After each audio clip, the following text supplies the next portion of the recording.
Do. So good morning and hello. My name is Anita Teresa, and I'm the founder of the Embodied Femme. And I'm together here with Megwyn White, who is the founder of Embody Voice. And our work has taken us through a lot of interesting twists and turns. And lately, it seems like the theme that's emerging is really around emotions and the richness of emotions to inform our spiritual development and our whole lives, really. Hmm. Um, and I've been finding that I, a number of teachers and fellow colleagues in this field of healing and transformation have also been addressing the power of really authenticity, like going fully into emotions and feeling them all the way through to the end, as Hmm. opposed to other ways which are, for me, have been like suppressing or denying or rejecting emotions that were confronting or difficult in some way. So we both wanted to share our insights today around emotion and emotional life and the power of fully going into the emotions, whatever they may be, and just share some of our insights. So, Yeah. yeah, what is it lately that you've been noticing around emotions and your process of really working with emotion? So I'm just coming out of this weekend where we did performance work with a group that we founded called WISE, which is also part of Planetary Culture, a think tank, based on helping to find solutions for climate change, right? And our performance piece was that we were going to embody the energy of the oceans. And for me, the ocean is very much an expression of that emotional energy, right? It can be very big at times, but it's basically free. There's a freedom inside of the emotions. You can't control the ocean. You're not going to tell the ocean how to respond. And it interacts with the earth in a very organic, natural way, which has its own logic and order. And for me, the body is just, another holographic expression of that which is also the earth. So inside of our bodies, we have these emotions, and we tend to think of them as our thoughts. We tend to kind of conflate them along with our thoughts because if we don't have the space to actually feel them all the way through into the energies of the body, through the lymphatic system, through the tears in our eyes, through the currents that are going on in our brain, because our brain is 95% water as well. So there's all this water, right? And it's interacting in this very powerful and extremely complex way when we're having an emotion. But we don't have the space oftentimes in our culture, in our society, to have an actual organic experience of those emotions. So it's like telling the ocean, no, you're going to stop waving over here. It's like pudding. Imagine, and that's what we're doing to the planet, right? We're throwing stuff in the ocean. We're, raping and pillaging the earth in ways that are not appropriate. And we're now seeing the effects of that. And so I think we're seeing these two things kind of in the same time in history, where we're, deeply plugged into our technologies and we're, so, seemingly more connected than ever.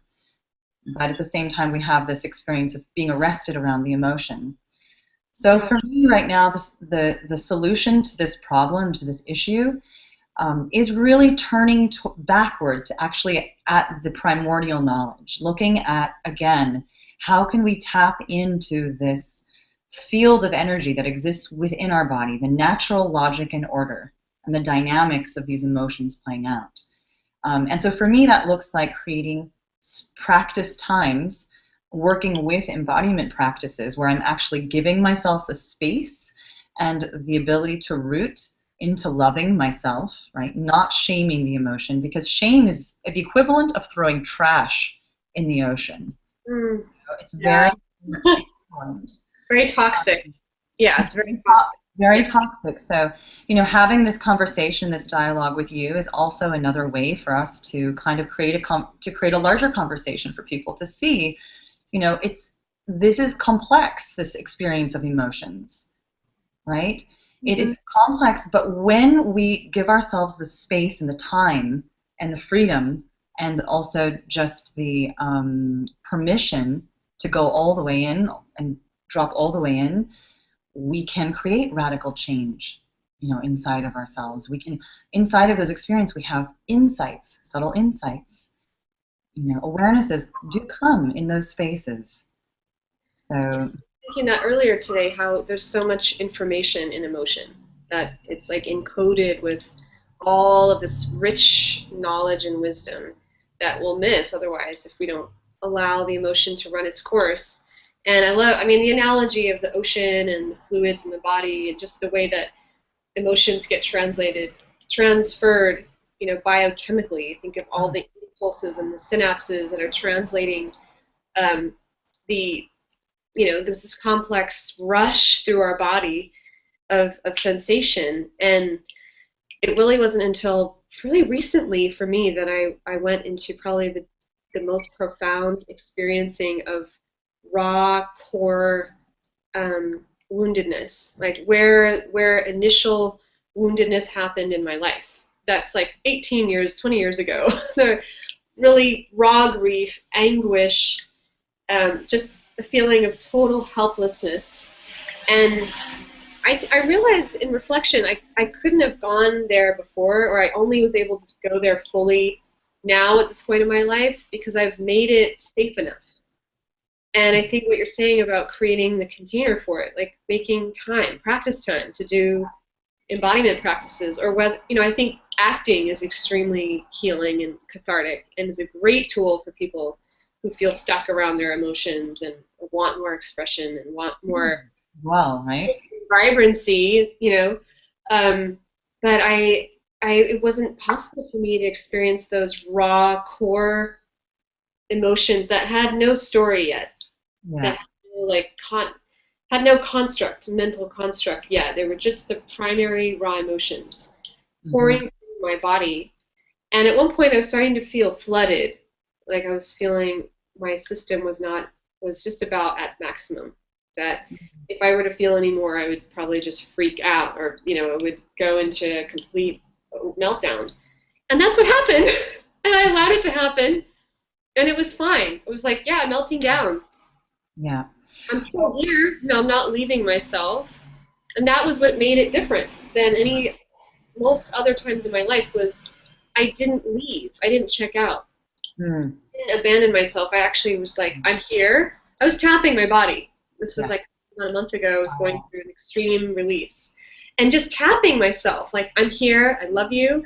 Wow. I'm here right now. I'm not leaving you. I'm not abandoning you. Yes. And just speaking that to myself over and over, it allowed me to go through the entire process as deeply as possible in that moment.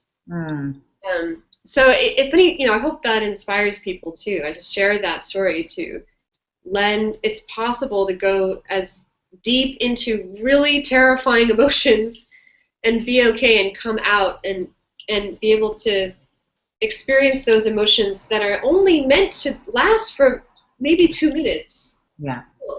Like our body is not designed to have intense emotion constantly. Right. It goes through, and like a wave. It goes through a wave and then it's done. Right. Well, it's, I think, important to also understand what's happening on a physical level, when we're experiencing these kind of intense emotions. And so oftentimes, you'll go into an extremely emotional place and you'll go kind of into the story and you'll kind of get sucked. It's almost like going into a black hole, right?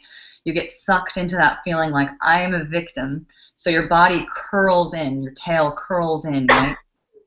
I always look at everything from that physical perspective because it's important, it's not happening on a mental level, but your body is getting contracted in and it feels like not safe, need to protect myself.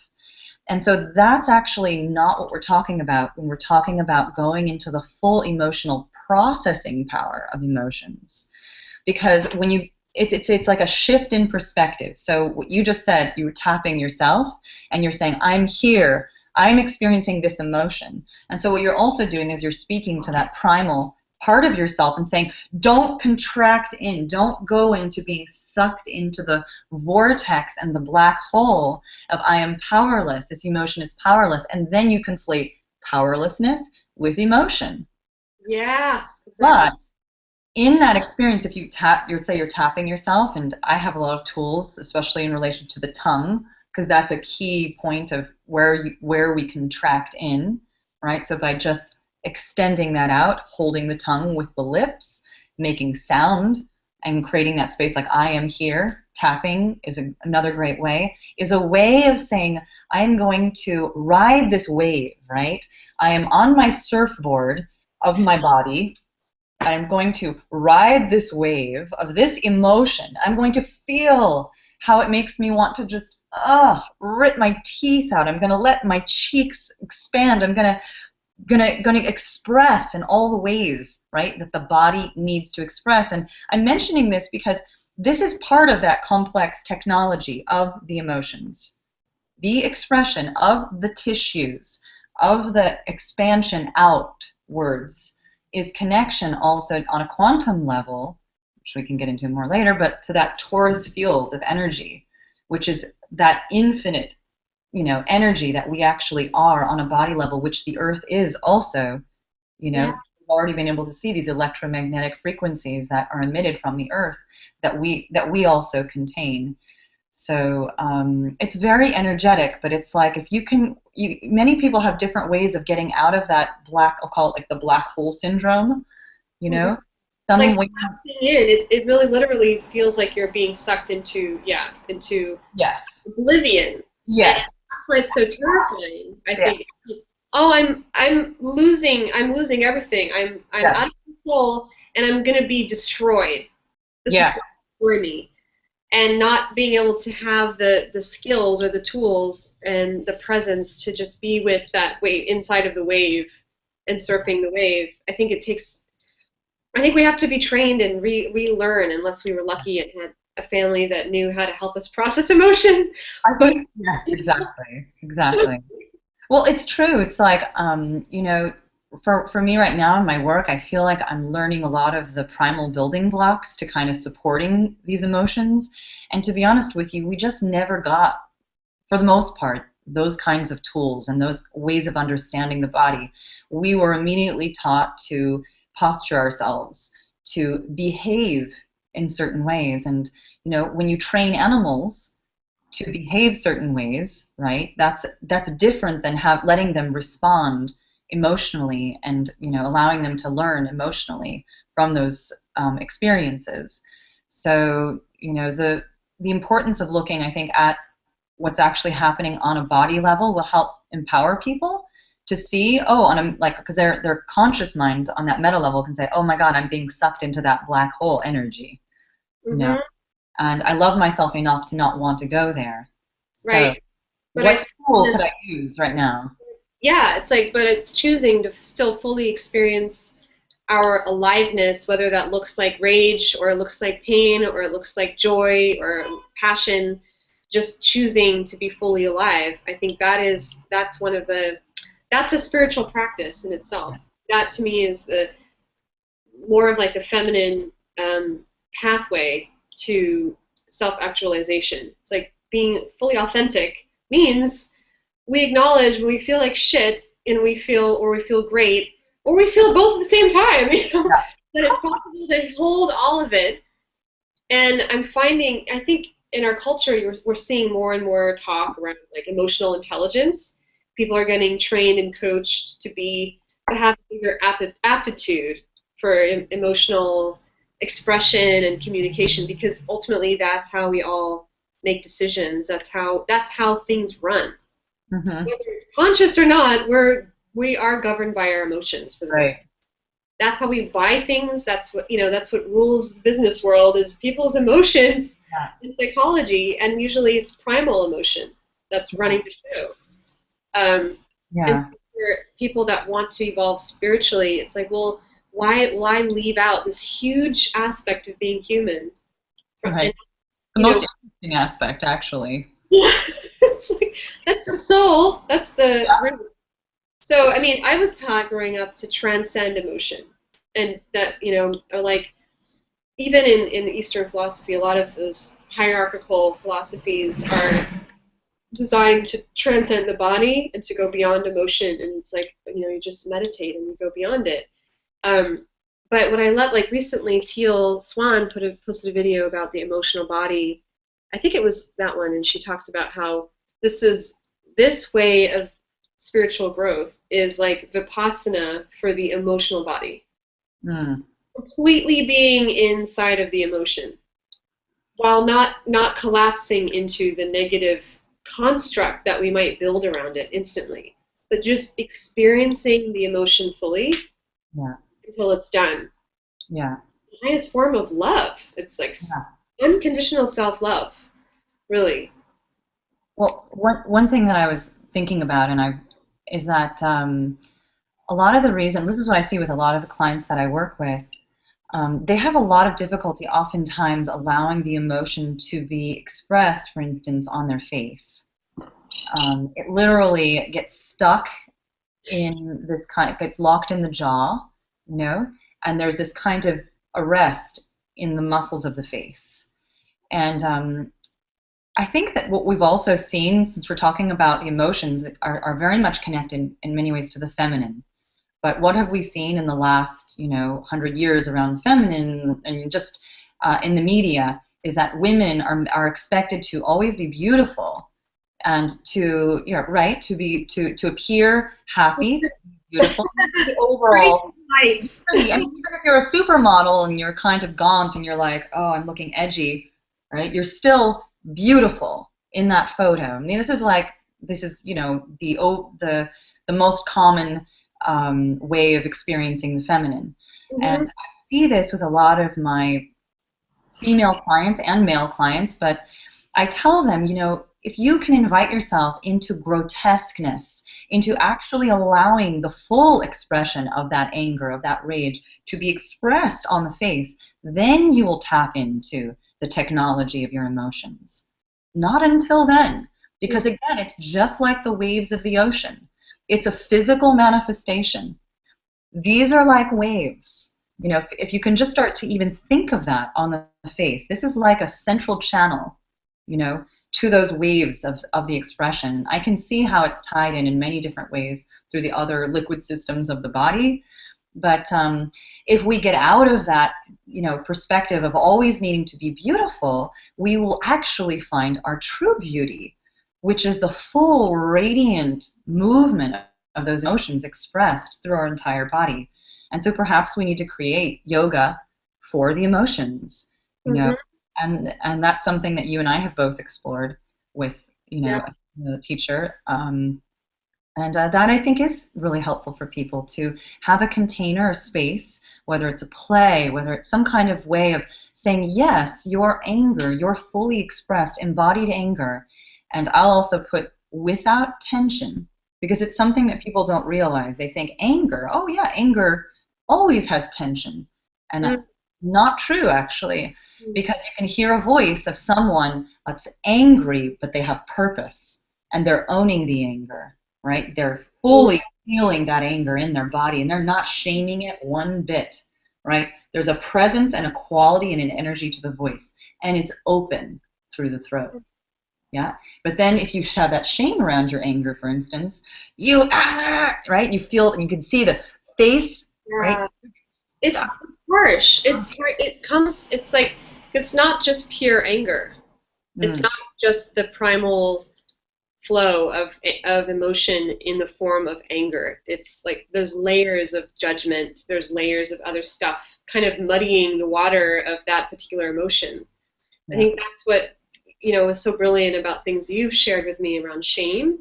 I really had never thought of shame in the way that I do now, until you had really been guiding me through a whole process after that one medicine journey you did around going to the primary emotion, and that the shame is just a secondary thing. It's like a skin on top of that, or it's a film on top of the primary emotion. And that process, just that one conversation we had, where I was able to access the primary emotion, it was just pain, just grief, sadness, anguish.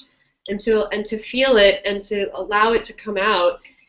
It reminds me of what one healer, Peggy Huddleston, says, like, when you cry, enjoy the tears. Like, the tears are yummy. Like, they're delicious. The tears are sensual, actually. I find tears have this incredible sensuality in them, and that softness and vulnerability that is very liquid and very feminine. It's extremely magnetic and beautiful and powerful and human, and it's the core of what makes us, I think, really human. It's what we can recognize as human, as opposed to a computer. Computer is not going to cry liquid tears, or any machine or anything that we fabricated. A human can cry. Right. And animals too. I mean, animals cry too. But it's that soulful aspect of, like, feeling that then, if we can allow just to come out and actually enjoy it. There's even like an erotic element in it, which... Well, they're connected all the way through, right? Absolutely. I mean, the two poles of the body. The sexual and emotional realms are completely interconnected. So, especially for women, neuronally, it's like our brain and our whole body's nervous system is wired to experience bonding and emotion and intimacy and sexuality all as one continuum. Yes. So the more we go into that aptitude of emotional intelligence, the more erotic we become, I believe. And the more full and rich and deep and powerful our emotional bodies become. And rainbows. It's like whole rainbows there. Yeah, I mean, I recently found out that they've discovered that there's these sacred geometries inside of the tears, or I call them sacred geometry, right? Inside of the tear, because each emotion will actually form different types of geometries. Wow. Yeah. I didn't tell you about that? No. Yeah, no, this is so fascinating. So what it's really doing is it's science supporting everything that you just said, right? It's like having those tears well up in your eyes, creating that space, that opening, that energetic space through your entire body, releases, and we can't figure out how to explain it right now, but those geometries are then coming through on top of your eyes. And how do we don't know enough yet about the body, about how those geometries are being then integrated into the system. So ever since I heard that article, it was just like, I found out about that article, I just realized, like, this is really true. And perhaps you could look at those geometries as these sacred codes, these sacred inner texts that exist within us that are wanting, to be read, to be felt, to be experienced. And I believe that they go further back than our own just physical body experience. They go back into the level of our DNA, into the past lineages that came before us, and perhaps even just the collective energy of the earth. And it's all linked back to empathy, which is really, I mean, evolution. What are we evolving into, right? What is this idea of evolution? And for me, it's evolving into just this integration of this empathetic structure that exists within us. This ability for us, when a performer is on stage, and they're deeply inside of the emotion, they're expressing, the level of pain inside of that character, what's happening to the audience inside that moment? Their eyes, their tears are welling up. They're experiencing those mirror neurons. That play is happening inside of their own body without having to go through that story. So if we can look at our own bodies like that, right? I don't have to go into any more pain physically, or I don't have to, more damage does not have to be caused. I can actually just create a space, a container, practice around liberating and going into an embodied inquiry. What are these codes of text? What is this knowledge that exists within my emotional architecture? Yeah. Yeah. It's very exciting. It is very exciting. I've been finding since I've been practicing a lot more deeply, intentionally practicing emotion. Are you hearing an echo? I'm just starting to hear a slight twinge, but Let me just check. it's just a slight kind of. Yeah, it's a little. Yeah, it's a little. There's. I'm just finding. More, like the joy. Is a lot more. It's broader. It doesn't. My emotions were a lot more compartmentalized. Here, it's not here. This territory is. I'm gonna keep that. But now it's like all the emotions are one country. Wow. One world. One earth. One body. Yeah. And so somebody asked me, so how have you been since you've been? I'm like, you know. Yeah, I know. It's even built into the conversational structures that we have. How are you doing? Great. Yeah. Like, we have a one. It's like it doesn't leave much room. But go ahead. Yeah. All and mature as and create more aptitude, more emotional development. Our conversation. Yeah.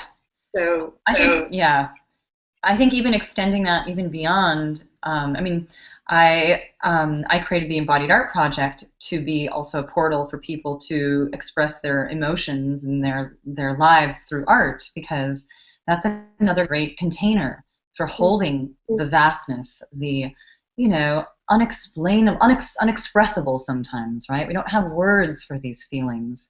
And so I think as a species that's ever evolving, why not evolve the structures of communication? We have this technology available to us.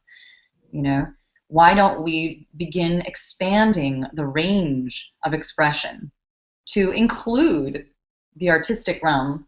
And it's available to us. I mean, there's thousands of art apps that we have available to us on our phone. There's so many great ways to connect through, the video technology. And so that's something that we're going to be really, leading and creating a movement around and exploring this. Just broadening this conversation to also include all the ways that we can express ourselves. So it's not just limited to language. Yeah. All body-based expression. Yes. Knowledge. So why don't we pause? Continue this conversation. Part two. Next. Yes. So thanks. Have a wildly.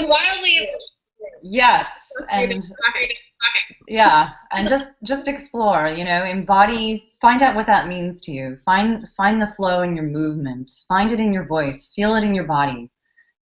Explore and play, and on a meta level, tell yourself, I am built to experience all of these emotions. My body was built logically in order to hold and support these emotions. So where is that entry point for me?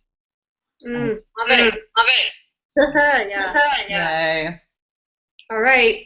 Cool.